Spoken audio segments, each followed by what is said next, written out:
O mundo não acabou. Depois da escuridão que invadiu os céus no meio da tarde, insinuando um apocalipse bíblico, como a invasão de gafanhotos e mortes suspeitas por toda parte, o que veio foi o silêncio e a loucura. Ainda se consegue ouvir o eco seco do silêncio e o som do abismo que reverbera na alma. Todos saíram derrotados. Os que atravessaram a epidemia e tiveram a chance de permanecer aqui não são mais os mesmos. O que vem a seguir é um mistério, e os próximos passos são secretos. Esse é um trecho de Búfalos Selvagens, o mais recente romance da Ana Paula Maia.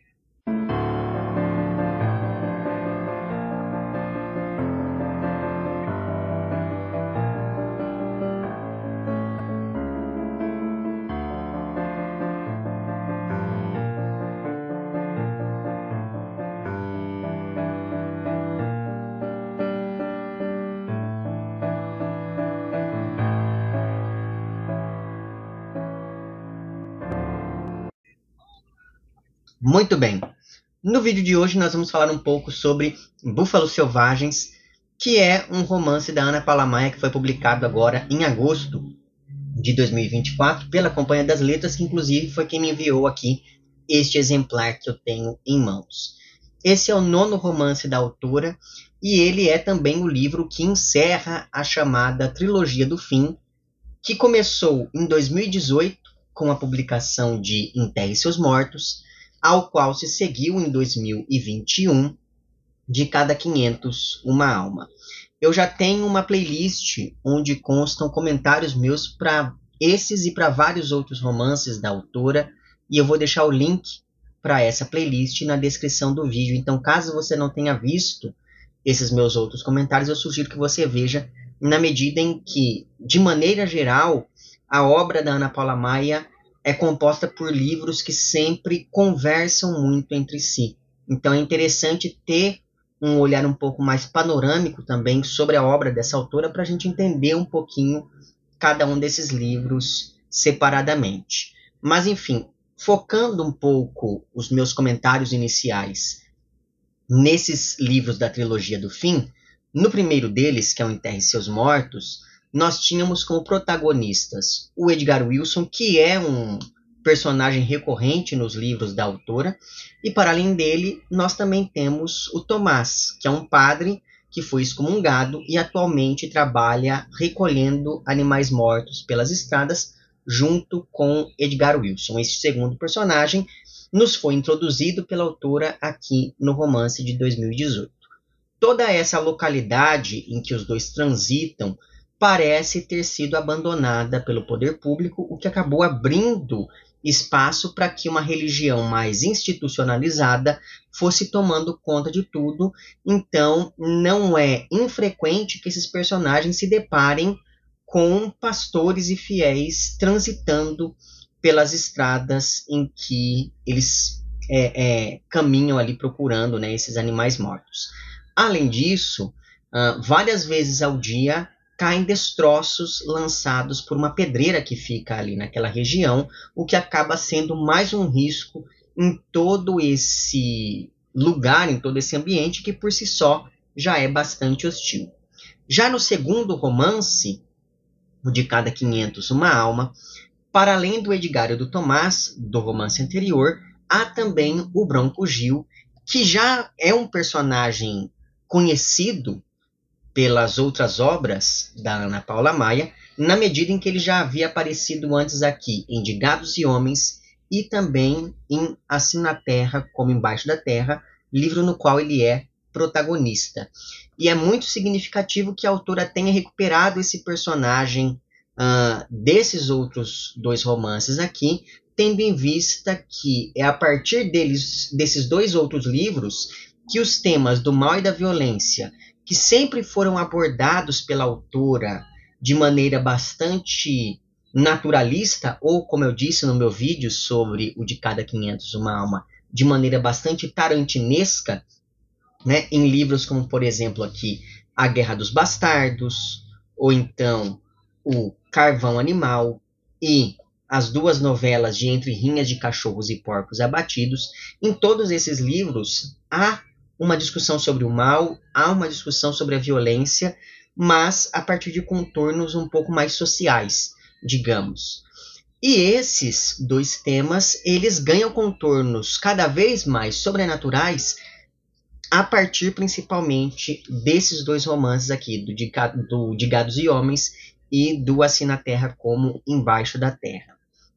Mas enfim, voltando ao segundo romance da trilogia, aqui, indicado a 500 Uma Alma, todo aquele clima de fim de mundo que já se anunciava no Enterre Seus Mortos se intensifica na medida em que esse segundo romance da trilogia do fim foi publicado durante a pandemia e existe nele uma dicção muito próxima da de um apocalipse religioso que já estava posto mais ou menos ali no Enterre Seus Mortos. Além do mais, existe aqui nesse segundo livro também um caráter um pouco mais sobrenatural que se manifesta em trechos como aquele em que o padre Tomás conversa com um menino morto, mas cujo corpo foi possuído pelo demônio.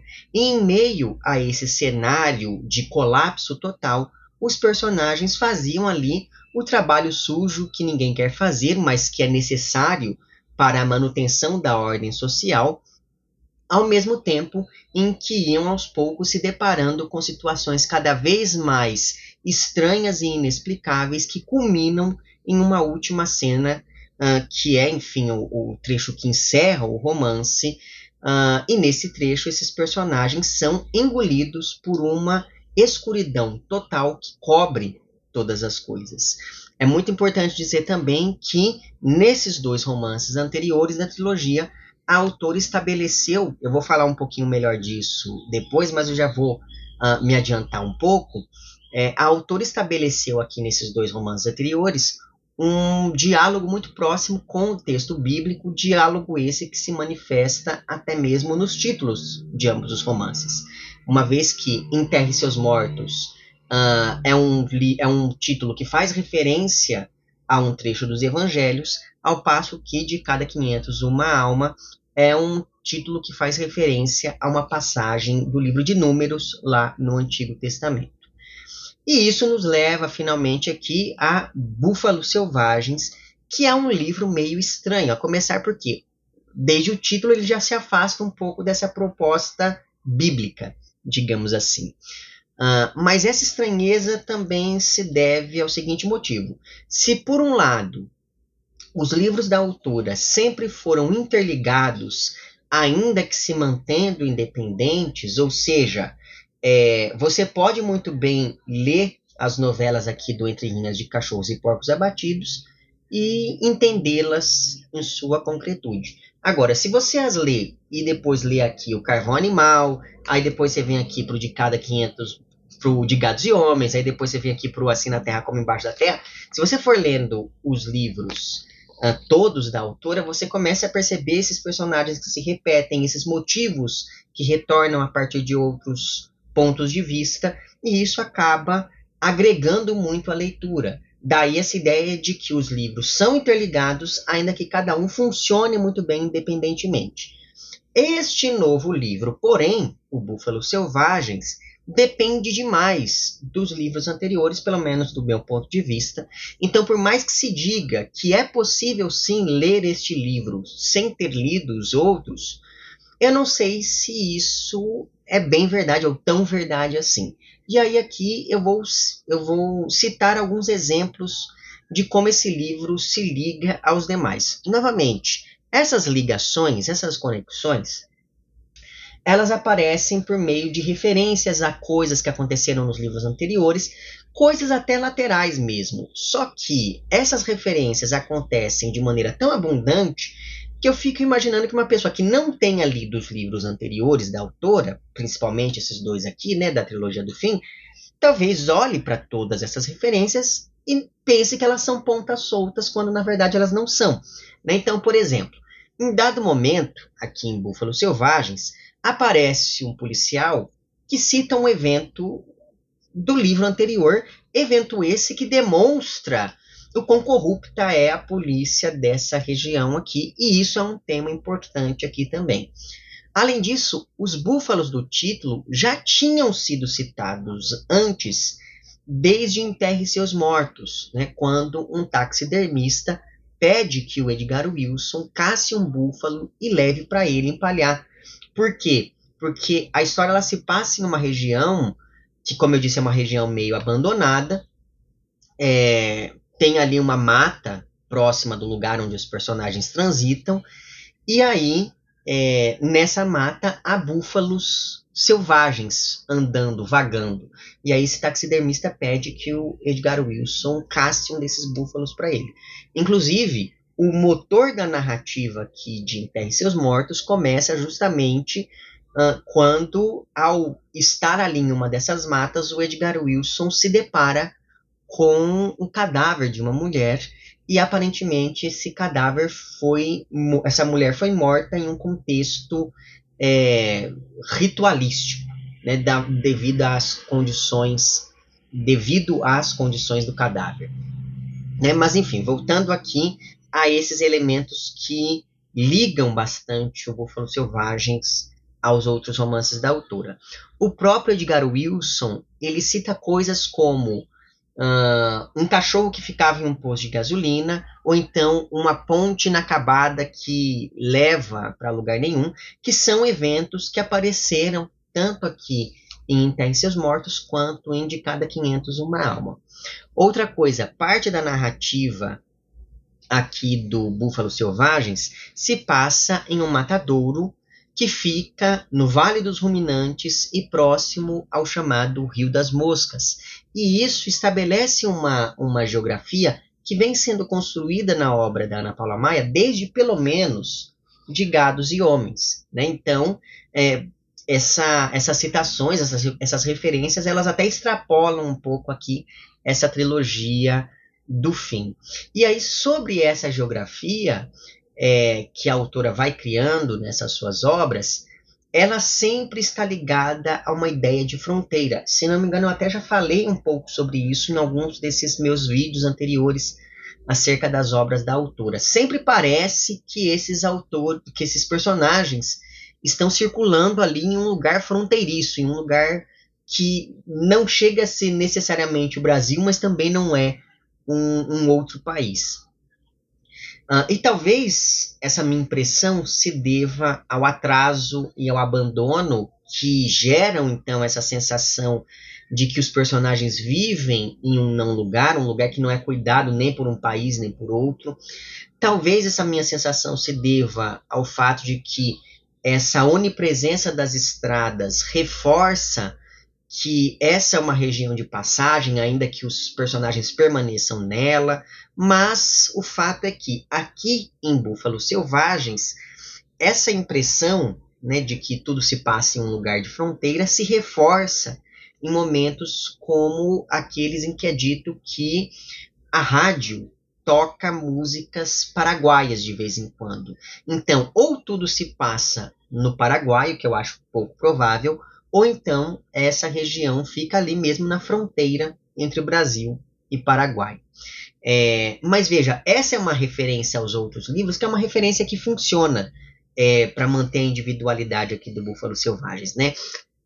Mas enfim, aqui, por exemplo, eles citam diretamente o Milo, que é um personagem que havia aparecido aqui do De Gados e Homens, voltou aqui no De Cada 500 Uma Alma, e aqui ele é citado novamente. Então, enfim, só para que você perceba como é preciso estar um pouco conectado a essas outras obras da autora para ler aqui o Búfalo Selvagens, ou pelo menos essa é a minha percepção. Além disso, o já citado trecho no qual o Padre Tomás conversa com um menino endemoniado, aqui em De Cada 500 Uma Alma, ele é citado em alguns momentos aqui de Búfalos Selvagens, e na verdade, com esse novo romance, é como se aquela conversa, como se aquela possessão fosse um prenúncio do que aconteceria aqui em Búfalos Selvagens, nos trechos que se referem ao Circo das Revelações, o que acaba estabelecendo uma rima temática interessante e mais sutil do que essas outras referências que o livro faz aos textos anteriores que eu acabei de citar. Então, veja bem, por mais que não seja obrigatório ler os outros livros da Ana Paula Maia, eu também acho que não dá para não ler os outros livros da Ana Paula Maia, uma vez que essas referências, por menores que sejam, elas são muito frequentes para você simplesmente passar ao largo como se elas não estivessem ali. Por isso, esse Búfalo Selvagem é que ele já destoa um pouco dos livros anteriores, porque ele depende muito dessa leitura pregressa de nossa parte, né? Por ter, então, essa narrativa que depende dessa continuidade, o que afeta a individualidade do romance em si. Mas isso pode ser um mero purismo da minha parte, então é algo que dá para relevar, né? Você pode dizer isso e eu hei de concordar com você, caso você pense dessa maneira, né? Talvez, como eu gosto muito da obra da autora, eu tenha inventado essa desculpa só para ler os outros livros dela também. E não deixa de ser verdade. Agora, uma coisa que me incomodou mais do que tudo isso, e que eu não acho que seja mero purismo de minha parte, foi a impressão de que, em relação aos textos anteriores, este Búfalo Selvagens deu um passo atrás. Por um lado, esse passo atrás era inevitável, uma vez que, como eu disse antes, o fim do romance anterior, o fim aqui de Cada 500 Uma Alma, ele é um fim bastante apocalíptico. Então, nem teria como não retroceder um pouco e, evidentemente, como esse livro surgiu em um contexto pandêmico e desesperançado, não é de se admirar que ele tenha essa dicção mais fatalista mesmo. Isso é mais do que esperado, né, dadas as circunstâncias em que esse livro foi escrito. Então, assim, a menos que a autora desse livro para esse começasse a falar desses personagens sobrevivendo ao apocalipse, tal qual é descrito na Bíblia ou coisa parecida, o que acabaria incorrendo em alguns exageros. Então, felizmente, a autora não foi por esse caminho. Então, a menos que ela tivesse ido, não tinha escapatória a não ser retroceder um pouco e falar, olha, o mundo não acabou, né, nesse intervalo de tempo aqui. Mas, por outro lado, esse passo atrás poderia ser evitado, por exemplo, quando a gente pensa na morte anunciada de um dos personagens aqui, cuja resolução me pareceu bastante estranha. E aí, e veja, não é de uma estranheza positiva, como em outras obras da autora, mas aí, evidentemente, que eu não vou poder falar sobre isso por motivos óbvios, porque eu não vou falar como se resolve esse imbróglio envolvendo ali a morte do tal personagem, como que ele morre, enfim, mas ainda assim é um jeito meio esquisito, eu achei pelo menos, de resolver essa questão. Sobre aquela escuridão que encerra de Cada 500 Uma Alma, em Búfalos Selvagens, logo no início da narrativa, o narrador lhe faz uma referência direta a esse evento, mas antes de eu ler o trecho aqui de Búfalos Selvagens, eu vou ler os 4 últimos parágrafos do De Cada 500 Uma Alma. Não se preocupe, porque isso não é spoiler do livro, tá? Mas enfim, então esse final diz o seguinte. Aliás, não vou ler os 4 não, vou ler 3 dos últimos parágrafos.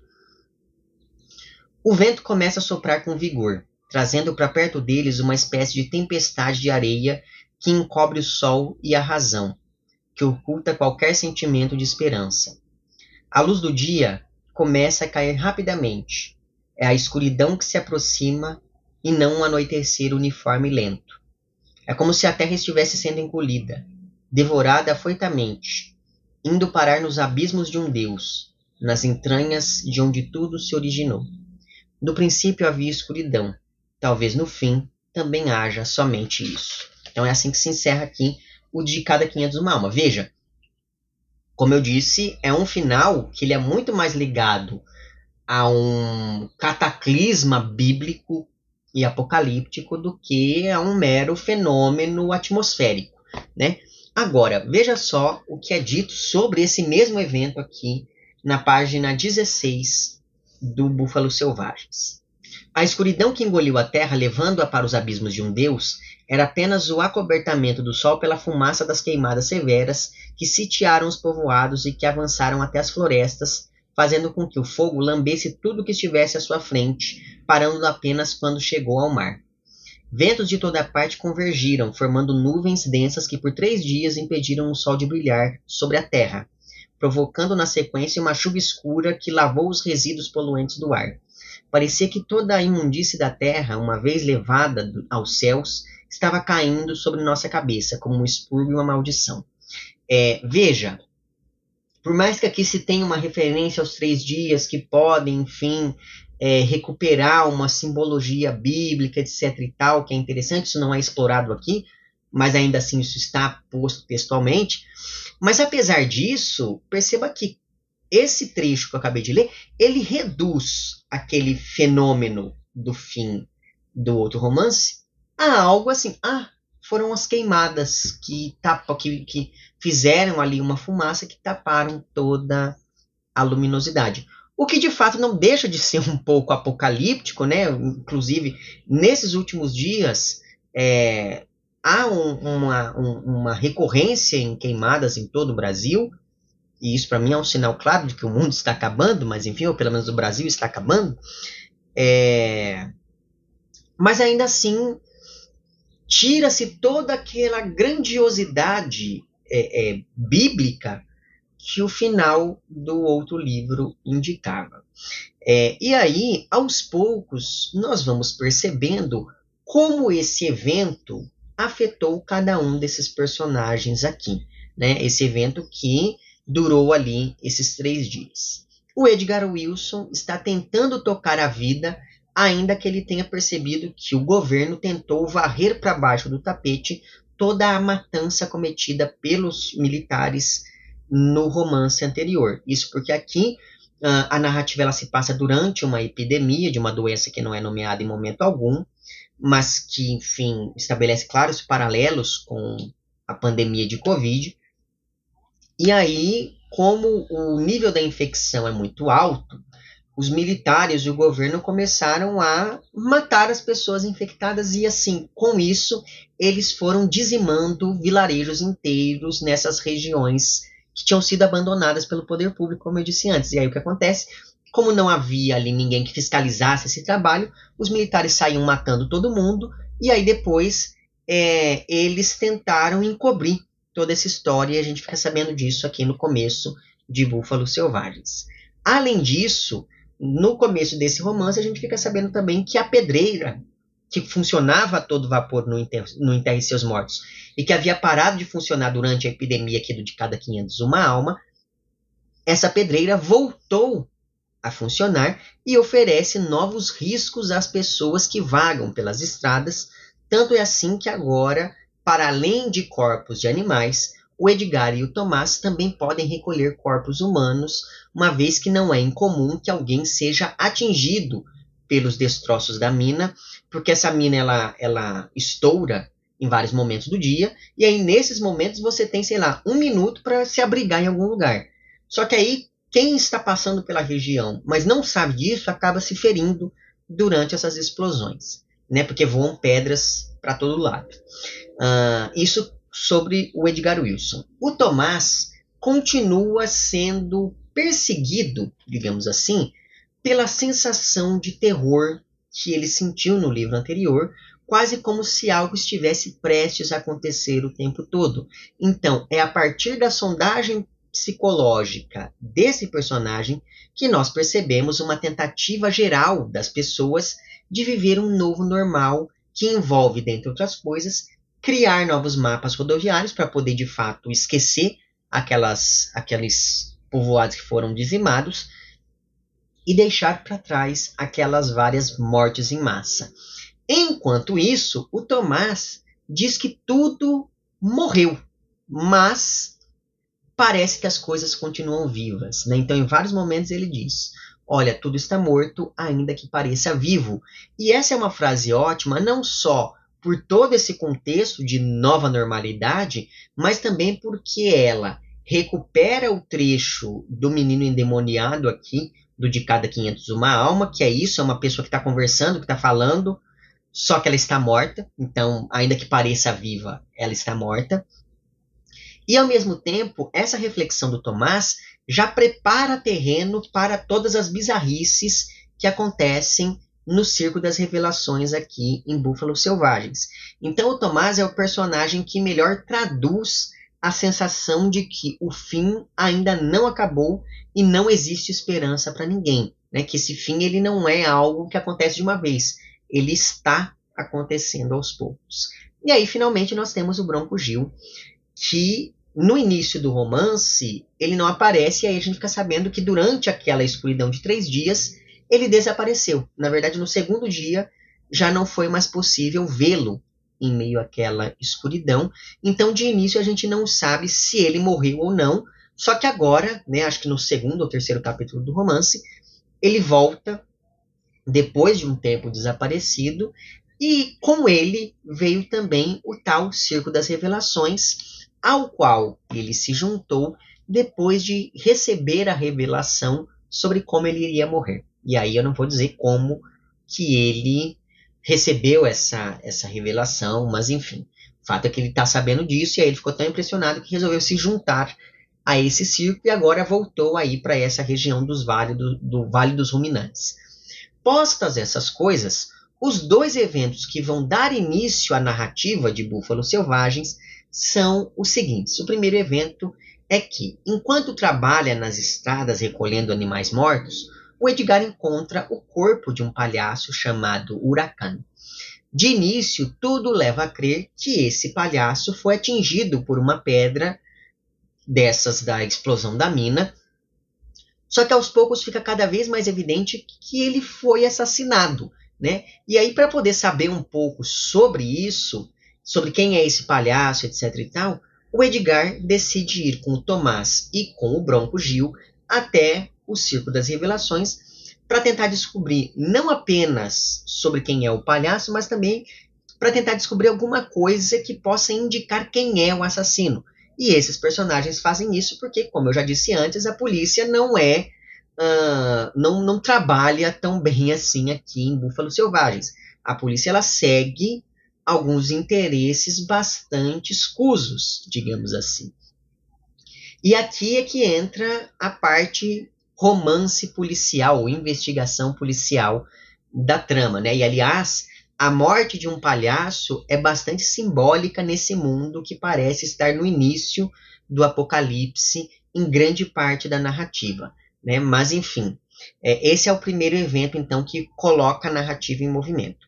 O segundo evento é o seguinte: nos livros anteriores, em alguns momentos, os personagens eles iam até o bar de um homem chamado Spartacus, só que esse homem vendeu o bar por motivos de saúde e agora ele pretende comprar o matadouro do Milo, que é o mesmo lugar no qual Edgar e Bronco já haviam trabalhado aqui em De Gados e Homens.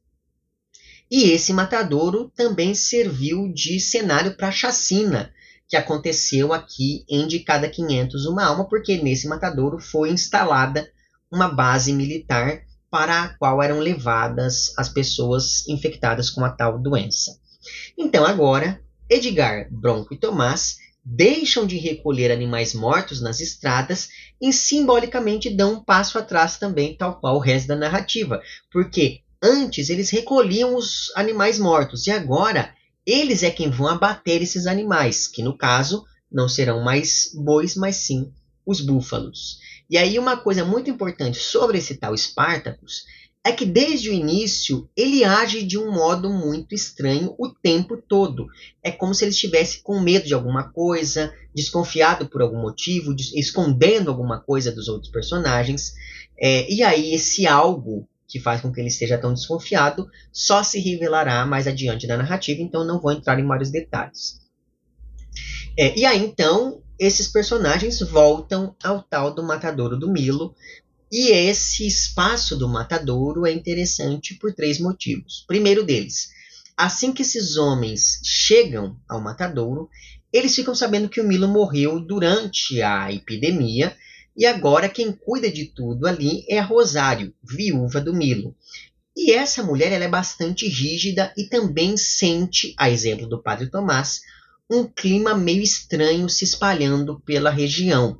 Tanto é assim que a Rosário ela diz que pouco antes de morrer, o Milo passou a ouvir uma voz vinda do chão da casa onde eles viviam, e aí de início ela pensou que ele estivesse delirando por causa da doença, só que aí depois que ele morreu, ela também começa a ouvir uma voz vinda do chão, né? Tanto é assim que ela decide fazer ali um amuleto usando um chifre de búfalo para poder manter o mal afastado ali do matadouro. E esse mal parece estar perseguindo também o Edgar Wilson, porque em mais de um momento, enquanto ele está ali interagindo com os búfalos, e ele olha para os olhos dos búfalos, ele vê como se fosse ali uma sombra atrás de si. Só que aí quando ele vira para trás, ele está sozinho com o búfalo. Mas em vários momentos ele tem a sensação de que tem alguém atrás dele, e aí quando ele olha, não tem ninguém. Esse é o primeiro motivo pelo qual esse espaço do matadouro é interessante, porque ele reforça esse clima meio bizarro sentido pelo Padre Tomás, bizarro e sobrenatural. O segundo motivo é que no livro anterior, como eu disse antes, esse matadouro era usado como base militar para matar os infectados pela doença. E agora, no novo romance, com a morte do marido, a Rosário decidiu fazer um cemitério e uma capela com os ossos ali no terreno desse matadouro. E aí é no mínimo irônico que nesse espaço onde os animais e depois as pessoas iam para morrer, mas cujos corpos não permaneciam ali, tem agora um cemitério. Então é muito interessante pensar nesse contraste, né? Além disso, como eu mencionei no meu vídeo aqui sobre De Cada 500 Uma Alma, todo esse contexto epidêmico serviu mais uma vez para que a Ana Paula Maia e sua obra aproximasse os homens e os animais na medida em que as pessoas eram mortas como se fossem ali animais sendo abatidos. E essa comparação entre o animal e o humano é algo recorrente também em toda a obra da autora. E aí, o terceiro motivo pelo qual esse espaço é interessante é o seguinte: como o terreno do matadouro é muito grande, parte dele foi alugada para o Circo das Revelações, o que faz todo sentido, já que, historicamente, o circo surgiu como uma arena onde as pessoas eram mortas, né, como se fosse um matadouro. Então, o circo nasce nesse contexto, e aqui esse Circo das Revelações ele acaba recuperando essa característica histórica, né, da história do circo e da história do matadouro também. E aí, na página 106 do romance, que corresponde ao início do capítulo 7, é dito o seguinte sobre essa relação histórica entre esses dois espaços. No princípio, o circo era o matadouro. De escravos a prisioneiros de guerra, de gladiadores profissionais a mercenários endividados, tudo ali era para saciar a fome e estimular a ira. Diante da morte e da miséria que se encerrava com o fim violento, os mais afortunados, que da plateia assistiam às exibições macabras, regressavam às suas casas sentindo-se mais aliviados com o expurgo, com a catarse coletiva dos gritos, dos insultos e dos massacres. Homem contra homem, homem contra animal. Assim, no embate sangrento até o fim de um dos dois, era realizada a diversão proporcionada pelo Estado para reforçar seu domínio e poder. Na decadência dos embates públicos que culminavam na morte, restou um espaço aberto e abandonado, que aos poucos foi sendo tomado por prostitutas, artistas de rua e videntes de todo tipo. Em outras regiões, espaços semelhantes funcionavam como show de exibição de animais raros e malabaristas. Então veja que esse trecho ele recupera mesmo essa relação entre o espaço do circo e o espaço do matadouro.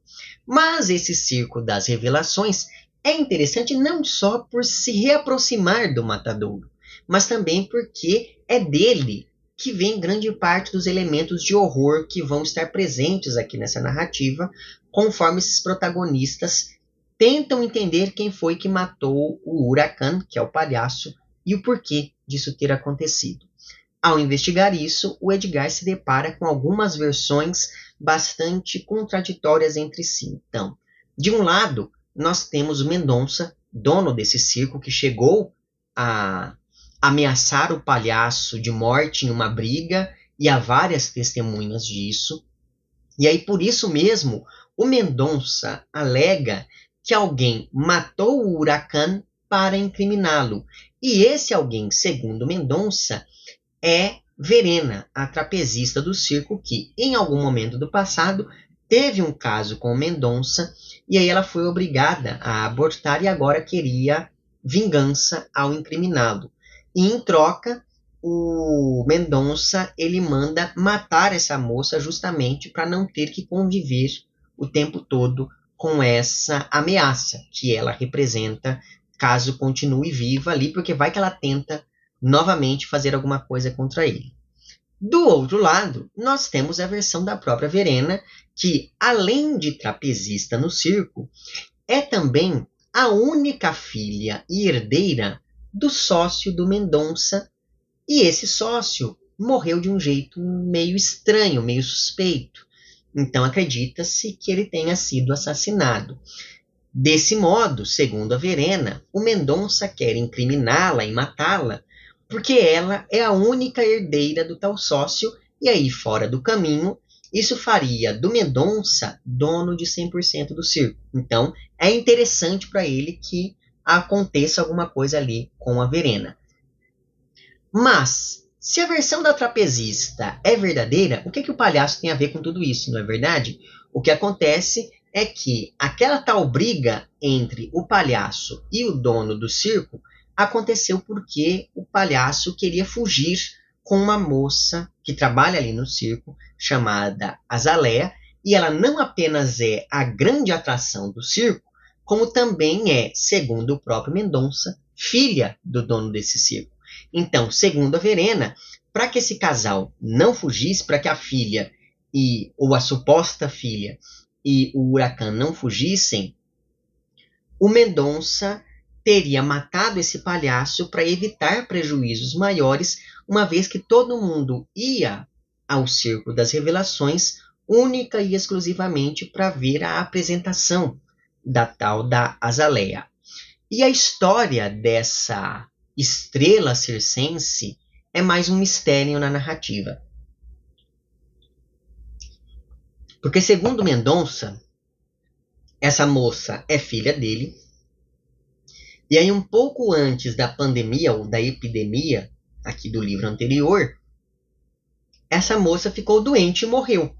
Só que aí, horas depois, essa moça não apenas acordou, como também passou a fazer profecias e a falar de um jeito muito estranho. Então, o próprio Mendonça fala, olha, aquela ali parece a minha filha, aquele é o corpo da minha filha, mas aquela não é a minha filha. Então, como disse o padre Tomás em vários momentos, tudo está morto, ainda que pareça vivo, e o próprio Mendonça percebe isso, só que aí, ao mesmo tempo que ele percebe isso, ele pensa, se eu tirar, se eu enterrar esse cadáver, eu perco o meu sustento, porque as pessoas estão vindo ao circo por causa das adivinhações, né, da Azalea. Então, tal qual o menino possuído que aparece aqui, indicado aqui em Uma Alma, a Azalea fica nessa fronteira entre o passado e o futuro, entre o mundo dos vivos e o mundo dos mortos. Tanto é assim que quando o Tomás bate o olho nessa menina, ele já percebe que aquela não é uma pessoa, mas sim alguma coisa que tomou aquele cadáver e o está controlando desde então. Só que, então essa é uma das versões sobre a história dessa menina chamada Azalea, né? Ela é a filha ali do Mendonça. Só que, segundo algumas pessoas que trabalham no circo, essa menina não é filha do Mendonça porque ele não pode ter filhos. O que acaba, enfim, contradizendo a versão dele de que a Verena quer se vingar dele porque os dois tiveram um caso e ela engravidou. Então, se ele não pode ter filhos, essa história também não é verdade. E aí essas pessoas que trabalham no circo dizem que o que aconteceu foi que o Mendonça teria sequestrado, ou no mínimo recebido essa menina dos braços de sua mãe, em alguma daquelas cidadezinhas de interior visitadas pelo circo.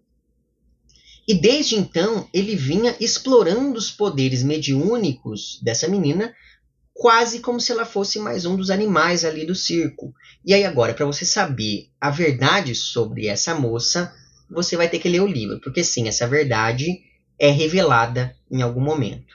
Então, veja, durante essas suas apresentações, a Azaleia ela vai lendo o futuro de algumas pessoas da plateia, e isso atrai um público cada vez maior de pessoas que agem quase como em um contexto religioso, contexto esse que é reforçado porque antes da entrada da Azaleia em cena, acontece quase uma espécie de culto ali no circo, com Mendonça falando, se vestindo e agindo como um pastor. Daí o nome do lugar ser o Circo das Revelações, por causa desse caráter mais religioso e também, ou ritualístico pelo menos, e também por conta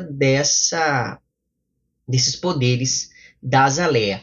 Só que assim, é muito visível que tem alguma coisa muito errada com essa moça mesmo, porque para além dela falar de um jeito estranho e dela fazer essas previsões, ela também está cada vez mais debilitada. Então ela não anda direito, ela tem que ser ajudada, enfim, ela parece um cadáver mesmo que não morreu, né? E aí tudo isso é muito interessante porque se por um lado, neste romance, a autora se afasta um pouco do texto bíblico, que ficou tão marcado nos romances anteriores, nos quais havia um cristianismo mais institucionalizado, com as igrejas salpicadas pelas estradas, e que até mesmo nos títulos já indicavam essa proximidade com o texto bíblico, como eu já mencionei antes, né?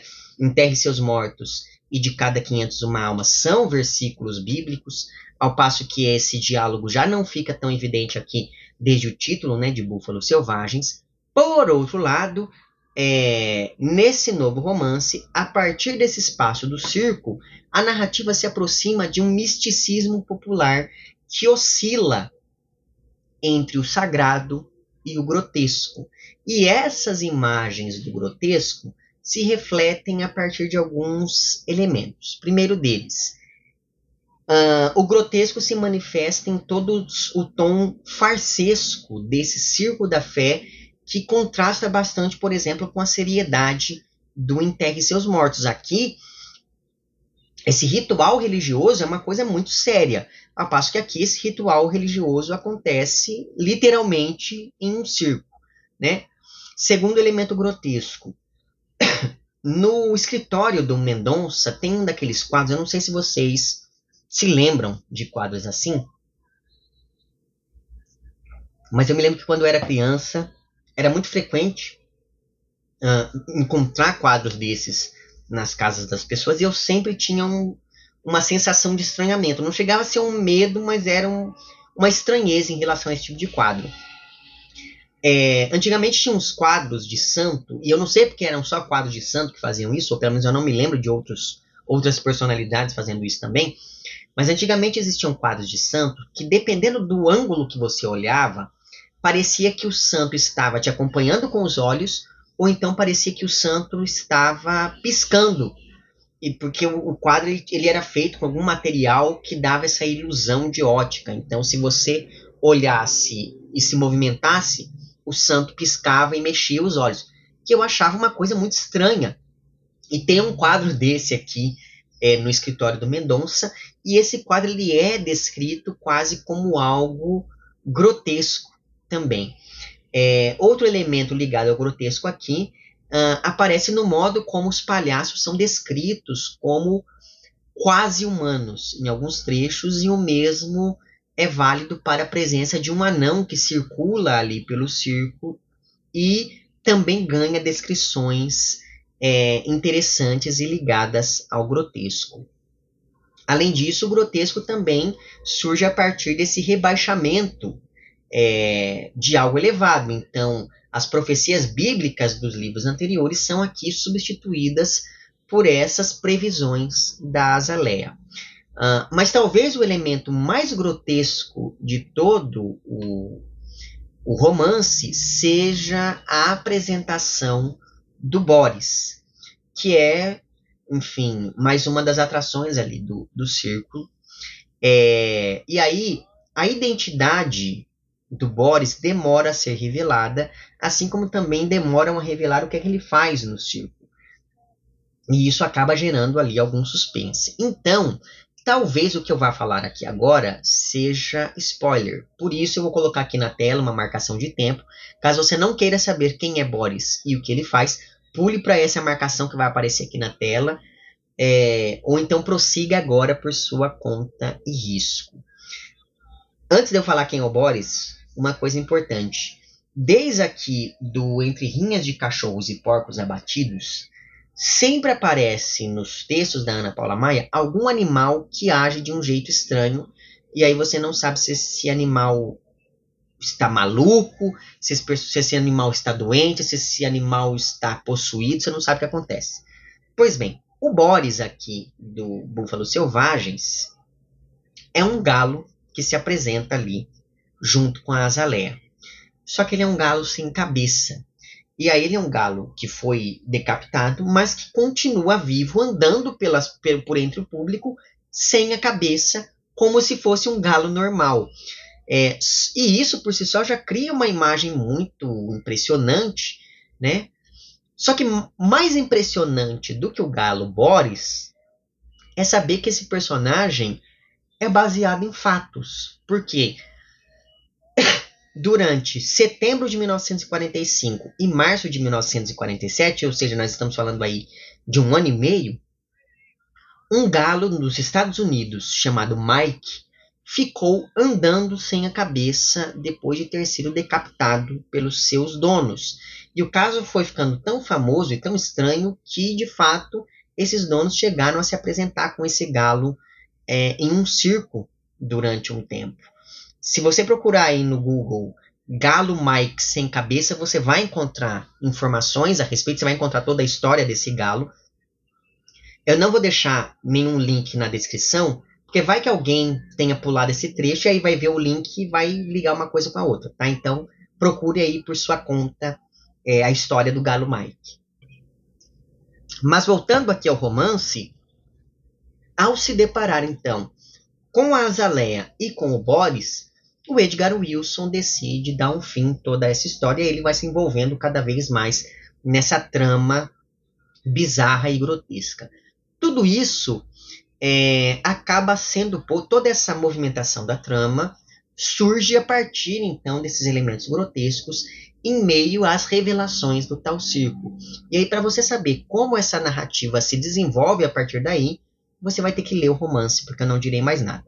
Em suma, Búfalos Selvagens é um romance muito interessante, sobretudo por causa dessa aproximação a um misticismo popular com ares grotescos, que permite a autor explorar temas ligados ao horror. E o romance também é interessante por conta de toda essa investigação sobre a morte do palhaço e também sobre os tais búfalos que vão aparecer ali nesse matadouro do Milo. Porém, é importante ter em vista que eu acho meio difícil que uma pessoa que não tenha lido pelo menos esses 2 romances anteriores aqui, O Enterre Seus Mortos e De Cada 500 Uma Alma, entenda várias das referências que essa narrativa faz. O que não necessariamente é uma coisa ruim também, porque assim, eu particularmente gosto muito dos livros da Ana Paula Maia, então é sempre muito bom poder reler esses livros. E além disso, os livros têm uma trama interessante, têm um estilo muito ágil, muito dinâmico, e são livros curtos. Então, por exemplo, quando eu vi que este Búfalos Selvagens seria enviado, o que eu fiz? Na segunda-feira eu li o De Gados e Homens, na terça eu li o Assim na Terra como Embaixo da Terra, na quarta eu li o Enterre Seus Mortos, e na quinta eu li o De Cada 500 Uma Alma. Né? Então, assim, e aí, se não me engano, o Búfalos Selvagens chegou na segunda. Mas, assim, tudo isso para dizer que dá para você ler tranquilamente um livro da autora por dia, para você poder pegar todas essas referências. E aí, é claro, se você gostar, eu recomendo também que você leia esses outros 3 livros dela, né? Que são o A Guerra dos Bastardos, o Entre Rinhas de Cachorros e Porcos Abatidos e o Carvão Animal. A Ana Paula Maia tem um outro romance também, que foi o primeiro romance dela, mas que é completamente diferente desses outros. Eu não tinha esse romance, mas eu acabei ganhando ele recentemente. E assim que eu ler, eu farei um vídeo sobre ele também. O nome do livro é O Habitante das Falhas Subterrâneas. Ele está, deixa eu pegá-lo aqui. que é esse livro aqui. Mas enfim, um dia sairá vídeo sobre este livro também. Mas, em todo caso, fica aqui a minha recomendação para que você leia Búfalos Selvagens e chegue às suas próprias conclusões acerca deste livro. De novo, não é um livro ruim, na verdade é um livro muito interessante, mas ainda assim eu acho que é um livro que tem ali algumas coisas que me causaram estranhamento, certo? Vou deixar na descrição o link para minha playlist sobre outras obras da Ana Paula Maia, e na descrição constará também o link para o meu perfil no Apoia-se. E assim, caso você queira e possa contribuir financeiramente com este meu trabalho por aqui, é só você entrar em contato com os planos de apoio e também com as recompensas equivalentes a cada um desses planos. Fica aqui o agradecimento às pessoas que já contribuem. Para você que quer fazer isso, mas que não pode fazê-lo financeiramente, é só você mostrar para o algoritmo aqui do YouTube que o meu conteúdo é relevante de algum modo. Então curta o vídeo, compartilhe, comente, etc e tal. Este canal só pode falar sobre o fim do mundo e sobre cadáveres que são possuídos pelo demônio porque há quem o apoie. Seja esse apoio econômico, seja esse apoio, enfim, algorítmico. Então fica aqui o meu agradecimento. Vemo-nos nos próximos vídeos e um amplexo.